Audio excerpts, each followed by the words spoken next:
درآمدی اشیاء مہنگی ہوتی ہیں تو ان کے پیرالل پاکستان کی ملکی دیسی بنی ہوئی مصنوعات بھی اسی رفتار سے مہنگی ہو جاتی ہے، کیونکہ خلا اتنا زیادہ نہیں ہوتا غیر ملکی اور ملکی چیزوں کے درمیان، یہ خلا کبھی زیادہ برقرار رہ نہیں سکتا، ایک فرق جو ہے وہ قائم رہتا ہے۔ یعنی اگر درآمدی چیز 150 روپے والی جو ہے وہ 200 روپے کی ہو جاتی ہے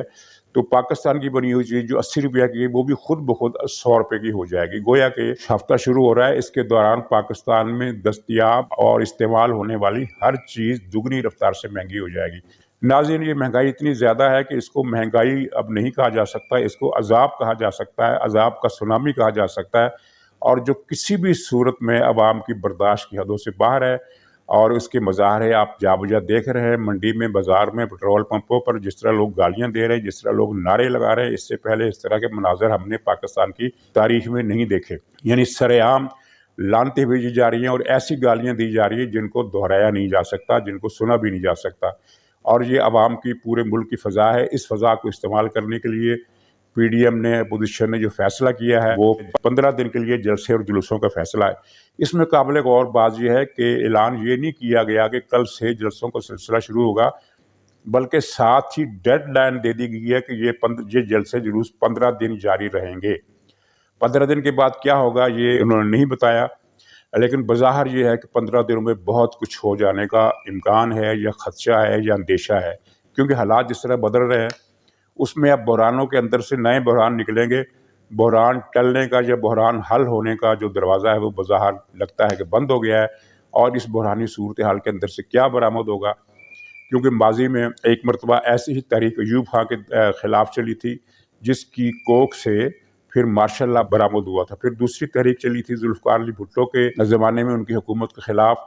تو اس کے نتیجے میں بھی مارشل لا لگا تھا۔ تو اب یہ تقریباً تمام مبصرین کا اتفاق ہے کہ مارشل لا لگنے کا خطرہ بہت ہی کم ہے، امکان جو ہے اس کا وہ نہ ہونے کے برابر ہے۔ تو اگر مارشل لا نہیں لگے گا تو پھر کیا ہوگا، یعنی کسی نہ کسی طرح کی مداخلت ہونی ہے۔ اب یہ کہا جا رہا ہے کہ جو مداخلت ہونی ہے اس کو آئین اور قانون کے دائرے میں لانے کا بندوبست بھی کر لیا گیا ہے، کوئی ایسی شکل بنائی جائے گی کہ بحران بظاہر کسی مداخلت سے پاک طریقے سے حل ہوگا، لیکن دراصل مداخلت کا ہاتھ کہیں نہ کہیں کام کر رہا ہوگا۔ ایک شکل یہ بتائی جا رہی جس کی اطلاع کئی طرف سے آئی ہے کہ عدم اعتماد کی تحریک لانے کی تیاریاں کی جا رہی ہیں۔ تو اس میں سوال یہ پیدا ہوتا ہے کہ یہ مسلم لیگ کا جو اصولی موقف ہے کہ ہم تحریک عدم اعتماد کا حصہ نہیں بنیں گے، یہ بات اس کے خلاف ہے، لیکن بتانے والوں کا بتانا ہے کہ مسلم لیگ جو ہے کچھ شرطوں پر تحریک عدم اعتماد لانے کے لیے تو نہیں، لیکن تحریک عدم اعتماد کا خاموش ساتھ دینے کے لیے آمادہ ہو گئی ہے کہ تحریک عدم اعتماد کوئی اور لائے گا،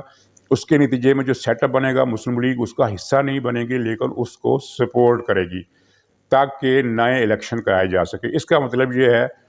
کہ مسلم لیگ کا وہ اصولی مطالبہ جو وہ 2 سال سے کر رہی ہے کہ ہمیں قومی حکومت قبول نہیں، ہمیں پارلیمنٹ کے اندر سے چہرے کی تبدیلی منظور نہیں، ہمیں نئے الیکشن چاہیے،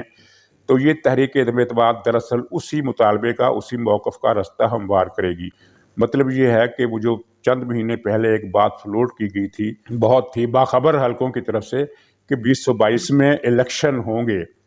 تو یہ بات پھر اسی طرح بڑھے گی، کیونکہ جو عدم اعتماد کے بعد جو سیٹ اپ آئے گا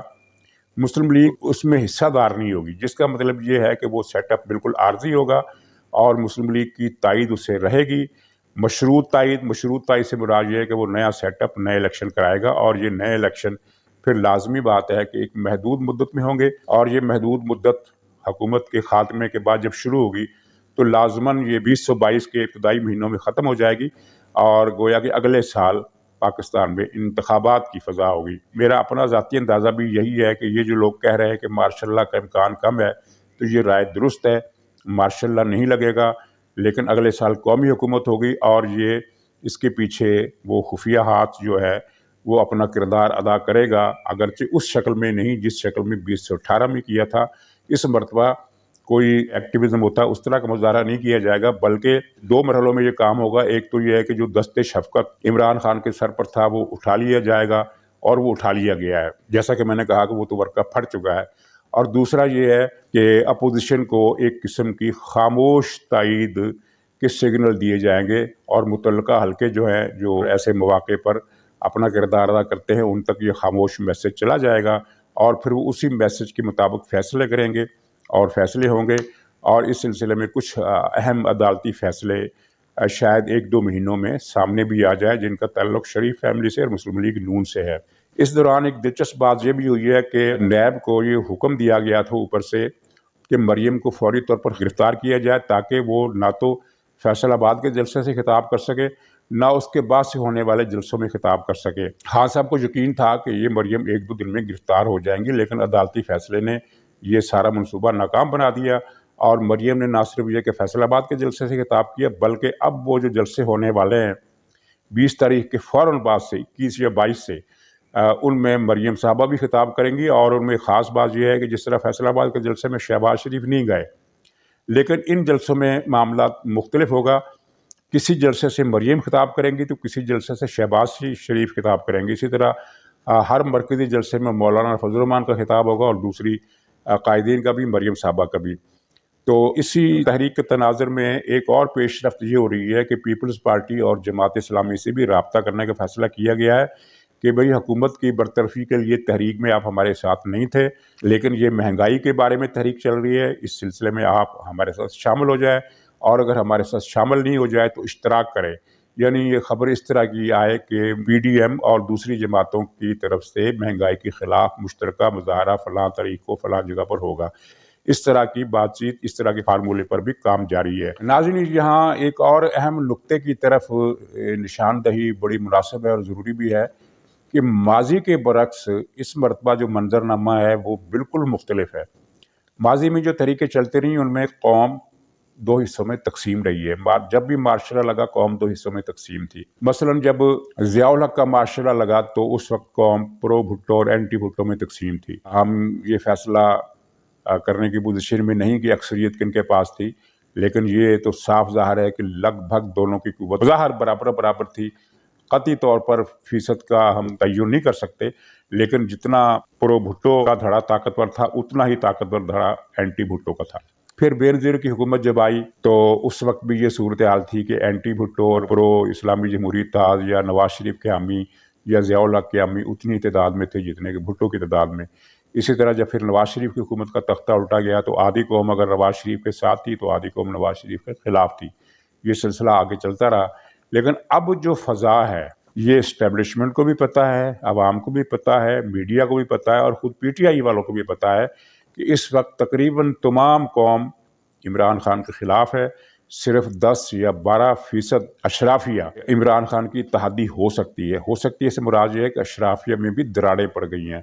کچھ اشرافیہ کا حصہ ایسا ہے جو عمران خان کے خلاف ہو گیا ہے۔ اگر اس بات کو پوری طرح لیا جائے تو اس کا مطلب یہ ہے کہ عمران خان کی جو حمایت ہے وہ 10% سے بھی کم رہ گئی ہے۔ یعنی گویا کہ ایک وسیع تر قومی اتحاد اس جلادوں کے ٹولے کے خلاف متحد ہو گیا ہے، کم سے کم اپنی جذبات کی حد تک، اشتراک کی حد تک چاہے نہ ہی صحیح۔ اور پیپلز پارٹی اگر اپوزیشن کی تحریک کا پھر سے حصہ بن جاتی ہے یا کسی نہ کسی شکل میں تعاون کا اعلان کرتی ہے تو گویا یہ قسم کا وسیع تر قومی اتحاد بن جائے گا۔ اور یہ پاکستان کی تاریخ میں پہلی مرتبہ ہوا ہے کہ پوری قوم حکومت وقت کے خلاف ایک طرف ہو گئی ہے اور حکومت ایک طرف ہو گئی ہے۔ ماضی کے تمام جو ریکارڈ تھے، ماضی کی جو تمام شکلیں تھیں وہ اب نہیں رہیں، اب بالکل نئی شکل ہے۔ تو اس کا نتیجہ بھی ذرا مختلف شکل میں نکلے گا۔ چنانچہ یہاں بھی پھر وہی بات آ جاتی ہے کہ مارشل لا نہیں لگے گا، کیونکہ اگر ساری قوم عمران خان کے خلاف ہے تو ساری قوم کے بارے میں یہ بھی کہا جا سکتا ہے کہ وہ مارشل لا کا خیر مقدم نہیں کرے گی۔ ویسے بھی مارشل لا کے حالات نہیں ہیں۔ تو ناظرین، 20 اور 21 تاریخ سے ایک بہت ہی ہنگامہ خیز مرحلہ اس بحران کا شروع ہو رہا ہے، اور اس دوران بڑی بڑی خبریں بنیں گی۔ اسی دوران عمران خان کا جو فیصلہ ہے کہ وہ چھری پر گرنا چاہتے ہیں، اس کے خد و خال بھی واضح ہو جائیں گے۔ بہرحال یہ ہے کہ اب تبدیلی جو ہے وہ تقریباً ناگزیر ہے، اور اس کو ٹالنے کے لیے عمران خان کی کوششیں کامیاب ہوتی ہوئی نظر نہیں آتی۔ وہ چاہے 22 بکروں کا صدقہ دیں یا چاہے 2200 بکروں کا صدقہ دیں، عوام کو تو انہوں نے صدقے میں ذبح کر ہی ڈالا ہے۔ اب عوام کی باری ہے کہ وہ اپنا بدلہ کس طرح لیتے ہیں۔ تو ناظرین، انشاءاللہ دوبارہ ملاقات ہوگی۔ اگلے ولاگ تک کے لیے اجازت دیجیے۔ خدا حافظ۔